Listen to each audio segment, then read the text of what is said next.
Bonjour, toujours dans ce programme des composantes alimentaires et nous sommes déjà en dernier, l'avant-dernier qui sont les produits laitiers, le lait et les produits laitiers. Nous avons déjà parlé donc du lait, les différentes espèces, le lait du dromadaire, le lait de la chamelle, le lait de la vache, le lait du chèvre et le lait de brebis, un peu comparé, nous avons un peu comparé avec le lait de la femme.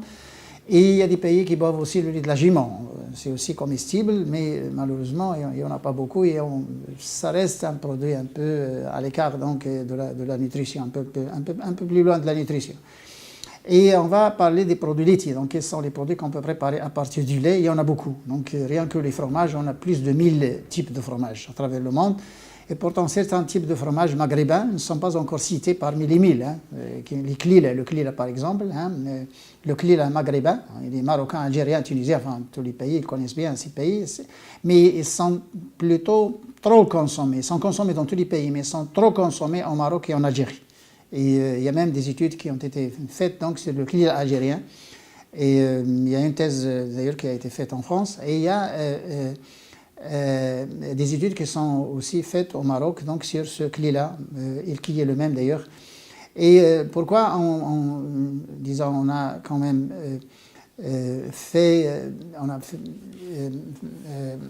pourquoi on veut parler des produits laitiers à part? Parce qu'il y a le lait des différentes espèces et il y a les produits laitiers. Donc il y a des gens qui ne peuvent pas, il y a des problèmes de santé, de la caséine par exemple, et qui ne peuvent pas consommer donc le lait de vache, mais le lait de dromadaire est bon, le lait de la chamelle est bon, parce qu'il n'y a pas l'alpha-SA, il n'y a pas la bêta-lactoglobine, qui est d'ailleurs la cause de l'hyperactivité chez l'enfant et aussi donc certaines allergies.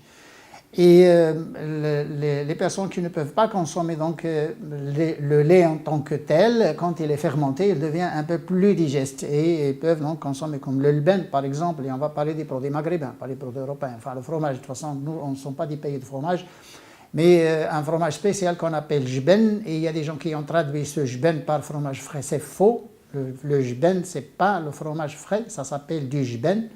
Le semen, c'est le semen, il ne peut pas le traduire par le beurre rance. Et c'est pourquoi d'ailleurs je veux parler dans cet épisode donc, de ces produits-là, parce que la traduction, par exemple, dans tous les cas, dans la plupart des cas, en tout cas, quand on traduit le nom, on détruit le produit. Et le produit est mort. Bon, les Européens ne connaissent pas ce que ça veut dire semen. Pour eux, le beurre, quand il est oxydé, c'est du beurre rance et c'est un beurre qui ne doit pas être consommé. Bon, c'est un beurre oxydé, c'est un beurre rance. Et ce rancissement, il donne un peu un mauvais goût et ça, c'est un beurre à ne pas consommer. Et le semen, ce n'est pas un beurre oxydé. Il n'y a pas d'oxydation. C'est un beurre fermenté. C'est un beurre lipolysé, mais il n'arrive pas au stade d'oxydation. Et c'est ça le fort de la technologie traditionnelle, technologie arabe surtout traditionnelle, c'est qu'ils savent faire des choses d'ailleurs de bonne qualité sans avoir l'équipement ni les principes scientifiques. Ils ne connaissent même pas les principes scientifiques. Et puis on a le klila. Le klila, c'est un fromage qu'on prépare à partir du lben. On laisse le lait fermenter, on obtient du lben.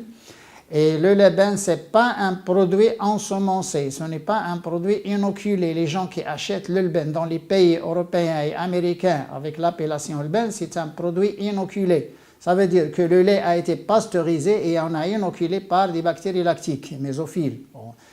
Mais le lben, le vrai lben authentique, c'est le lait cru, abandonné à lui-même jusqu'à fermentation. Et après barattage, on obtient le beurre naturel, le beurre beldi, le beurre bio, et on obtient du lben. C'est la vraie technologie. Bon, les produits actuellement qu'on vend sous l'appellation lben ne sont pas des lben. Pourquoi? Parce que le lben exige un lait cru pour qu'il contienne les enzymes du lait, qui sont la LPL, la lipoprotéolipase, qui sont la phosphatase alcaline, qui sont la peroxydase, enfin les oxydases et la catalase d'ailleurs. Et il y a certaines molécules douées d'activité immunitaire qui sont des peptides, c'est ce qu'on appelle l'azote soluble, les protéines solubles du lait cru. Et c'est ces produits qui doivent se trouver dans le lben, c'est le fort du lben d'ailleurs. Et quand on enlève, d'ailleurs les bactéries lactiques, quand on fait une fermentation lactique, donc les bactéries lactiques d'ailleurs, ils inhibent le cholestérol, ils désactivent le cholestérol. Pourquoi? Parce qu'ils ont des charges autour d'elles. La cellule bactérienne, que ce soit des lactobacillus, des lactococcus ou des leuconostocs ou des streptocoques, ça, c'est les bactéries lactiques qui sont douées de cette activité, c'est qu'ils fixent le cholestérol. Ils sont enrobés, ils font un manteau par ce cholestérol. Et il se trouve que le cholestérol ne va pas se trouver dans le beurre Beldi, le beurre bio qu'on obtient par barattage, c'est-à-dire qu'on extrait donc de la fermentation pour obtenir l'ulben. Il y a moins de cholestérol, il n'y en a pas des traces de cholestérol d'ailleurs. Hein. Et c'est ce beurre-là qui va être destiné à fabriquer du semen. Pourquoi? Parce qu'il y a les enzymes dedans, il y a la LPL, la lipoprotéine lipase, et il s'ajoute des lipases d'autres micro-organismes qui poussent en surface, surtout certaines moisissures, qui sont très lipolytiques, notamment d'ailleurs les candidats, Candida zilanoides et Candida lipolyticum, comme Staphylococcus coni, Staphylococcus lipolyticum, etc. Ça, c'est des micro-organismes qui sont lipolytiques, qui vont donc activer le processus biochimique, enzymatique, donc pour aboutir à un semen. Il y a une hydrolyse de la matière grasse pour donner donc des acides gras libres, mais ces acides gras restent à l'état acide gras libre. Ils ne s'oxydent pas. Ça veut dire que l'odeur d'ailleurs, l'arôme et l'odeur du semen, du bon semen d'ailleurs, hein, il ressemble un peu à l'odeur du roquefort et du camembert. Parce que le roquefort et le camembert, il y a une lipolyse. Il n'y a que deux d'ailleurs. Il y a une protéolyse lipolyse dans ces deux types de fromages affinés. C'est des fromages affinés. Et c'est ça la vraie technologie. Si quelqu'un veut fabriquer un semen, il faut qu'il le fabrique à partir d'un beurre obtenu par barattage de la fermentation du lait cru. S'il fabrique un semen à partir d'un beurre pasteurisé, ce n'est pas du semen. Hein? Donc il a triché dans la méthode, enfin il a triché, il a menti sur l'authenticité du produit. Et puis, si quelqu'un veut fabriquer un lben, il faut qu'il le fabrique à partir du lait cru.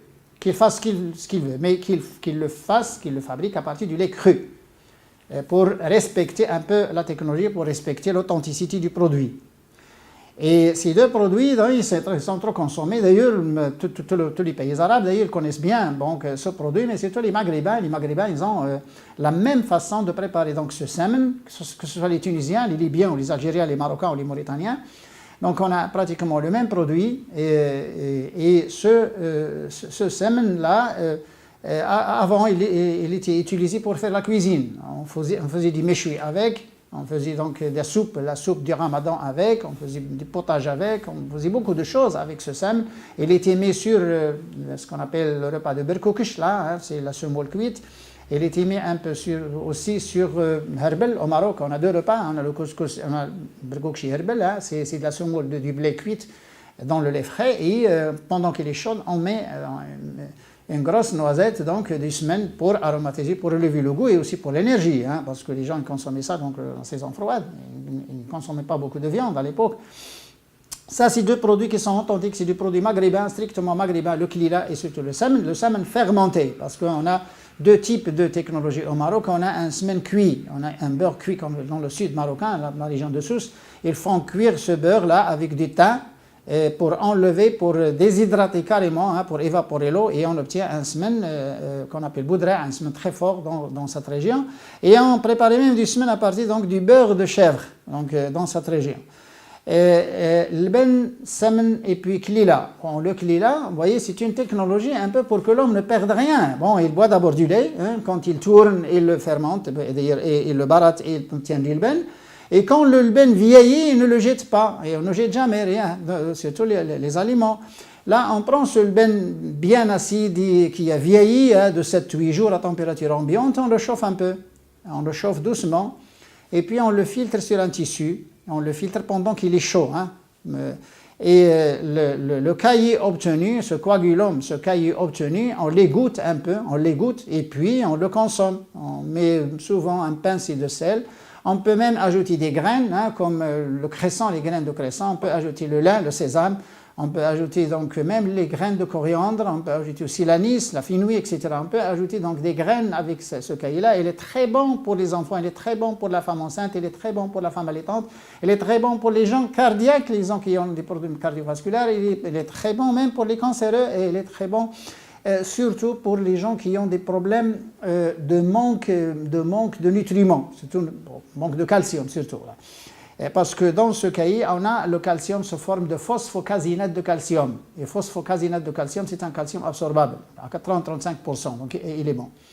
Et il y a d'autres produits qu'on peut obtenir. Vous savez bien que le mot yaourt, yaourt, bon, c'est une appellation arménienne. Et c'est un mot qui veut dire en langue arménienne. En langue arménienne, l'ben tout simplement. Le yaourt en Arménie, c'est le ben, c'est le nord de l'Irak et l'Arménie, donc toute cette région, il fait très chaud. C'est une température de 45 et le lait, il tourne. Quand on fermente à température ambiante, déjà la température ambiante est de 45 degrés. Donc, quand on a isolé les bactéries lactiques à partir de ce produit, on a obtenu les espèces thermophiles qui sont Lactobacillus thermophilus et qui sont Lactobacillus bulgaricus et Streptococcus thermophilus. Donc, il y a une bactérie Lactobacillus, un bâtonnet et un cocci qui sont Streptococcus thermophilus. Et les deux, ils poussent à 45 degrés. Et bien, on s'est dit, ben tiens, on a maintenant le secret, bon, on a réensemencé le lait, on l'a incubé à 45 degrés et l'a coagulé en 4-5 heures. Et puis, on a constitué un procédé, une patente, c'est un process, donc il faut payer. Mais le produit, c'est un produit qui n'appartient à personne et tout le monde a le droit de fabriquer son yaourt. Bon, le procédé, là, il vous oblige à payer donc la royauté quand vous utilisez les deux espèces. Et sinon, si on abandonne le lait à lui-même à 45 degrés, il va vous donner du bon yaourt, de très bons yaourts d'ailleurs. Pourquoi? Surtout le lait cru. Le lait cru, c'est mieux que le lait pasteurisé. Je le dis bien, je le dis 3 fois. Quand on fabrique à partir du lait cru, c'est beaucoup mieux que le lait parce que quand on pasteurise, on désactive les enzymes, on désactive les anticorps et on désactive toutes les molécules sensibles, hein, surtout thermolabiles, qu'on appelle thermolabiles. Mais sinon, donc, le lait cru, bon, on a toujours crié, ah, attention, les salmonella, les produits pathogènes, il ne faut pas pasteuriser pour détruire la flore pathogène, etc. Mais quand la vache est bien portante et quand le lait quand la traite est faite dans les conditions hygiéniques donc, requises, il n'y a pas de salmonelle. Il n'y a rien. Donc, on fait peur. Les gens, là, il y a des salmonelles et tout ça, mais les campagnes au Maroc, en Algérie, en Tunisie, dans tous les pays, et actuellement, les agricultures là, qui fermentent le lait cru à température ambiante, on n'a pas de typhoïde, on n'a pas de cas de salmonelle, on n'a pas de cas de fièvre typhoïde actuellement dans nos pays. Mais on fait peur justement pour obliger donc, le consommateur à aller vers le produit industriel. Sinon, on sait fabriquer un très bon levain mieux que l'industriel, et on sait fabriquer un bon beurre mieux que l'industriel, et on sait fabriquer un très bon fromage, même au niveau de ménager. Donc les gens peuvent fabriquer ces produits. D'ailleurs, tous les Marocains, ils savent bien fabriquer donc, ces produits-là. On achète le levain uniquement dans les villes, dans les grandes villes, là où on ne peut pas emmener donc, ce lait de la campagne. Mais sinon, donc, à la campagne, on n'achète pas de levain. Hein. C'est une honte d'ailleurs d'acheter un levain dans les régions, dans la province, à la campagne. Donc ces produits qui sont strictement, je dis bien, maghrébins, enfin, Klila, Smen et Lben, on a le mot Jben était réservé aux produits fabriqués à partir du lait de chèvre et de brebis au Maroc. Parce que je connais bien l'historique et je connais bien, disons, l'alimentation et les aliments dans cette région, même dans cette région, pas uniquement au Maroc. Le mot Jben était réservé, d'ailleurs c'était par les bergers, hein. C'était pas consommé c'était l'aliment des bergers. Et c'était un aliment de rien du tout. Donc, le jben, c'était le produit obtenu à partir du lait de chèvre et du lait de brebis. Il n'était pas fabriqué à partir du lait de vache. Et c'était un produit obtenu strictement par une coagulation végétale, par la présure végétale, les chardons. On utilisait les chardons, là, quelques filaments donc, de la fleur du chardon, on le met, et là, il y avait une sorte d'outre, un outre chekwa, qu'on appelle chekwa.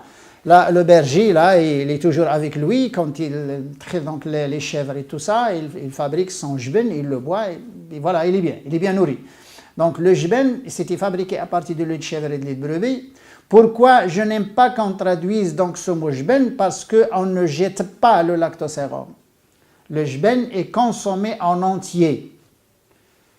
On ne fait pas la filtration, on n'enlève pas d'ailleurs le liquide, l'eau. Donc on coagule le lait, coagulation végétale par les chardons, et puis on boit.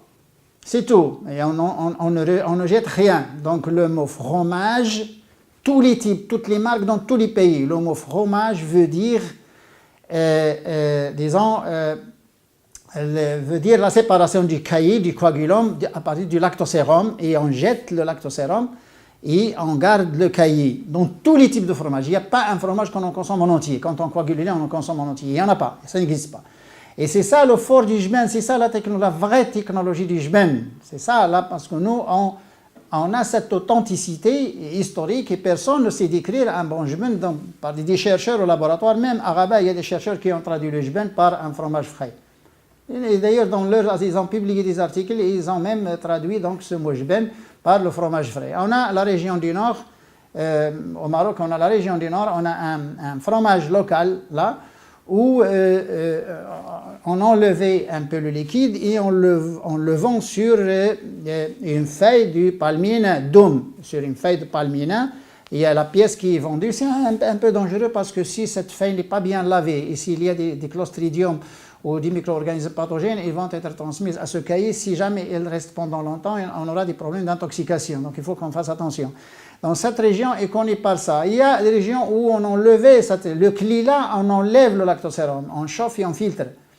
Mais le jben, non. Le jben, le vrai jben, c'était fabriqué à partir des chèvres et on boit le tout. Pourquoi? Parce que l'homme a été toujours intelligent et ne rejetait rien. Pourquoi? Parce que quand on jette l'eau, on jette les vitamines hydrosolubles.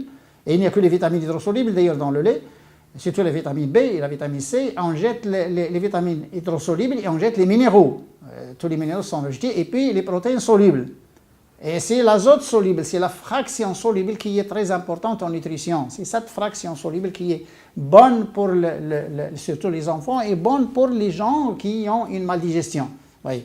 Et ça, il ne faut pas qu'on modifie cette technologie. Tout le monde, que je dis bien que tout le monde sait bien et peut bien fabriquer donc, son propre produit à la maison. Donc, le lben, c'est un produit baraté. Je dis bien que le cholestérol est désactivé par les bactéries lactiques. Donc, il ne fait pas de mal donc, aux malades, même les cancéreux. Et puis, le beurre beldi, donc il n'y a pas de mal. S'il est transformé en semaine, c'est encore mieux, surtout pour les autistes. Le semaine, actuellement, c'est le meilleur produit pour les autistes, mais pas n'importe quelle semaine. Le bon semaine, le semaine authentique. Et tout le monde il peut fabriquer son semaine. Il n'y a pas de problème. Surtout actuellement au Maroc, on a une bonne production de lait. On a même une surproduction de lait, surtout pendant la saison haute lactation.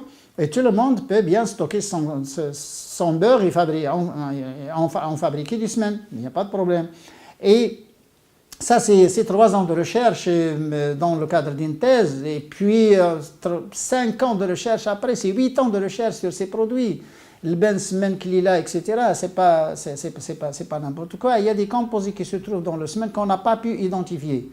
Même couplage phase gazeuse spectre de masse, c'était à l'université Blaise Pascal à Clermont-Ferrand, on n'a pas pu identifier, même avec l'appareillage la plus sophistiqué au laboratoire, le système de Fourier et tout ça, on n'a pas pu identifier certaines entités chimiques dans le semen. On n'a pas pu les identifier. Et puis, ce qui est bizarre, c'est que quand on fait maturer, c'est-à-dire les fromages, quand on fait l'affinage, c'est un processus très long, on obtient les mercaptans à la fin. On obtient des produits très volatiles, les mercaptans, qui sont caractéristiques d'ailleurs de l'espace de tête, quand on analyse l'espace de tête donc, de ces fromages. Mais on ne trouve pas de mercaptans, on ne trouve pas les méthylcétones, on ne sait pas où ils sont, mais on ne les trouve pas dans le semen. C'est des choses qui sont très bizarres. Parce que même dans la recherche, attention, ne dites pas que la recherche actuellement elle est à la fin, il n'est pas à la fin, il a tout fait, il n'a pas tout fait. Il y a encore des choses qui sont méconnues, il y a encore des choses donc à découvrir. Il y a même certains peptides qui ne sont pas encore identifiés dans certains types de lben. Surtout le temps de fermentation et surtout la nature de la flore de fermentation, la température de fermentation et surtout la nature de l'alimentation de l'animal, donc de la vache laitière. Donc ces produits laitiers, bien sûr, je ne parle pas d'autres fromages qui sont les fromages affinés ou les fromages frais, soit fromage frais type suisse, soit fromage grand format type camembert, romano, roquefort, etc., gouda et tout ça, ça c'est du fromage un peu qui ont un caille très, très solide et tout ça, mais entre les deux, soit une coagulation lactique, on obtient un caille mou, humide, qui ne laisse pas de l'eau, qui ne laisse pas partir de l'eau, soit un caille solide, là, poreux, là, il perd de l'eau, et on a un faible rendement fromager. Donc les fromagers n'aiment pas ça, donc ils travaillent entre les deux. Ils mélangent la fermentation lactique, la coagulation lactique avec la coagulation présure, ils jouent avec cette combinaison pour avoir, disons, la pâte qu'ils cherchent, la pâte qu'ils veulent, la texture qu'ils veulent. C'est soit un emmental, soit un brie, soit un romano, soit un roquefort, soit un camembert, ou un cheddar, ou un cottage, ou disons un mozzarella, ou un ricotta par exemple. Le ricotta il est cuit, donc c'est ce qui reste du lactosérum, il est chauffé et c'est un deuxième procédé. Le ricotta n'est pas préparé directement, il est préparé à partir donc du lactosérum des autres fromages. Et là, il y a toute une technologie, mais pourquoi je me suis concentré donc surtout sur les 4 produits que nous avons dans ces pays, parce que c'est les meilleurs d'ailleurs, c'est les meilleurs. L'ben, klila, jben, ismen, c'est les meilleurs d'ailleurs. Certaines personnes cherchent à préparer un fromage à partir du lait dromadaire. Et là moi j'ai toujours rigolé, c'est comme ça, parce que la nature donc de ce lait n'est pas fromageable. Et quand on se dit chercheur, il faut au moins connaître les propriétés des aliments pour faire la recherche. On ne connaît pas les propriétés d'un aliment et puis on fait de la recherche sur ça, c'est bizarre, c'est très bizarre. Parce que même dans la recherche, il y a des gens qui ne sont pas doués pour la recherche. Et on veut préparer un fromage à partir du lait dromadaire, ça ne se prépare pas. Pourquoi? Parce que le lait dromadaire, il n'y a pas l'alpha SA, il n'y a pas la caséine alpha SA, il n'y a pas la caséine alpha SE, et il n'y a pas de bêta-lactoglobuline, il n'y en a pas. Et c'est la alpha SA, la grosse caséine, c'est la alpha SA qui donne d'ailleurs la propriété fromageable, la qualité fromageable du lait. Et le lait de la vache, il est très riche en alpha SA, mais le lait dromadaire, il n'y a pas d'alpha SA, il y a des traces, il y a très peu. Ça veut dire que c'est un rendement, soit c'est un lait qui ne coagule pas, soit un lait qui va vous donner un rendement de 0,2%. Hein. On fait coaguler 100 litres de lait de pour obtenir même pas 1 kg ou 2 kg de fromage, c'est pas rentable. Sinon, on va perdre donc tous les composés chimiques et biochimiques qui sont très importants du point de vue nutritionnel, et on va garder un petit quelque chose de ce lait de dromadaire. Le lait de dromadaire doit être consommé en tant que tel, même fermenté, même acidifié, même quand il reste une semaine et tout ça, il peut être consommé sans aucun problème. Pasteurisation, oui, non, si on veut l'utiliser comme un aliment, c'est bon. Si on veut l'utiliser pour autre chose, donc il vaut mieux le boire à l'état cru. Mais sinon, mieux un lait de dromadaire pasteurisé que rien. Bon, pourquoi ne pas le pasteuriser et puis le vendre dans d'autres villes, le transporter, parce que pasteurisation, ça veut dire qu'on augmente le shelf life, on augmente la durée de vie donc de l'aliment. Bon, il n'y a pas de mal, mais seulement quand on pasteurise, quand on applique donc le traitement thermique, on détruit les enzymes dans les produits. Et c'est là le problème, ça dépend de ce qu'on cherche. Si on cherche les protéines, oui, on peut pasteuriser, puis on peut manger pour les protéines. Mais si on cherche autre chose, si on cherche les enzymes ou les anticorps, autre chose là, ils ne sont pas là. Quand on pasteurise, ils ne sont plus là. Vous voyez, déjà, quand j'étais étudiant, là, notre professeur là, qui nous enseignait la laiterie, en introduction, il nous a tout de suite dit que quand on chauffe un lait, ce n'est plus du lait. Comme ça, hein. Avant de commencer donc le cours de laiterie, quand on chauffe un lait, ce n'est plus du lait. Oui, ce n'est plus du lait, pourquoi? Parce qu'on a perdu les enzymes. Mais on chauffe le lait, pourquoi? Parce qu'il y a des problèmes, parce qu'il tourne, parce qu'il fermente tout de suite. On ne peut pas transporter un lait sur 400 km et 500 km là, pour le distribuer. La pasteurisation, ça permet donc de harmoniser un peu et puis d'homogénéiser la consommation pour que tout le monde boit du lait. Et là, c'est une bonne chose, pourquoi pas? On pasteurise, pourquoi pas? Mais seulement, il faut dire que la meilleure qualité du lait, c'est le lait cru. Mais on ne peut pas consommer du lait cru. Si on a, oui, pourquoi pas, mais si on n'a pas. D'ailleurs, les pays européens, on a le lait cru des fermes contrôlées par le service vétérinaire. Il y a des fermes qui sont contrôlées par le service et on vend le lait cru. Le lait cru est vendu dans les supermarchés, il n'y a pas de problème. Il faut que ce soit contrôlé, c'est tout. Sinon, on aura des épidémies, on aura des problèmes. Puis rares, un peu rares, comme d'ailleurs la brucellose ou la fièvre typhoïde, certains Escherichia coli à la rigueur. On n'a pas de problème, pas encore au Maroc, on n'a pas encore de problème de l'hystéria. Bon, c'est surtout les Européens, les Américains qui ont des problèmes de l'hystéria, les Canadiens et les Européens. Mais au Maroc, même au Maghreb, je ne pense pas que le listeria nous pose un problème. Pourra nous poser un problème, pourquoi? Parce que c'est un micro-organisme industriel. Donc il pousse entre 4 degrés et 45 degrés. Hein. C'est ça ce qui est bizarre dans ce micro-organisme de l'hystéria. L'hystéria monocytogénèse, il y a d'autres espèces. Bien, bon, je pense qu'on a un peu donné quelques idées, les gens qui veulent quand même connaître cette culture alimentaire, pourquoi pas. Et un autre épisode, Inch'Allah. Salam alaikum.